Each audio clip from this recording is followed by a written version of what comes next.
сөз жүйесін таныған, киесіне билік ететін, құдіретін құлдап жиятын, мағынасы мен мәнін салихалы саралайтын құрметті әлеумет армысыз.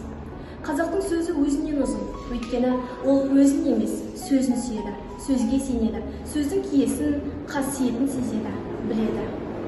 Сөз жүйесі арқылы рухани кемеңгерлік үлгісін қалыптастырған ұлт болғандықтан, әр сөзге мән беріп қарау тіл мәдениетін қалыптастырады. Сөз қару, сөз демеу, сөз бағыт бағдар, сөз іс-қимыл екенін ескеретін болсақ, күнделікті тұрмыста дұрыс сөйлеудің маңызын терең түсінген болар едік. Ендеше, орталық мамандарының жүргізуімен қолға алынып отырған сөз қадірі, өз қадірің ақпараттық айдарында біз бақтағы сөз мәдениеті, жазу мен сөйлеудегі қазақша аудармалардағы қате қолданыстарды талдап түсіндіретін боламыз. Керек сөздің жіктелмейтінін естен шығармаңыз. Оның алдында тұрған етістік тәуелденеді. Бару керекпін емес, баруым керек. Өтуіміз керек біз емес, өтуіміз керек. Міндетті түрде тәуелденеді. Үшінші жақтан тек жекеше түрде тәуелденеді. Олар бару керек емес, олар баруы керек.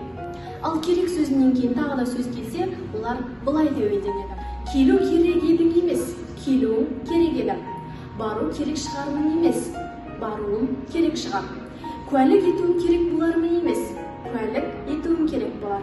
Айту керек сияқтымыз емес, айтуымыз керек сияқты.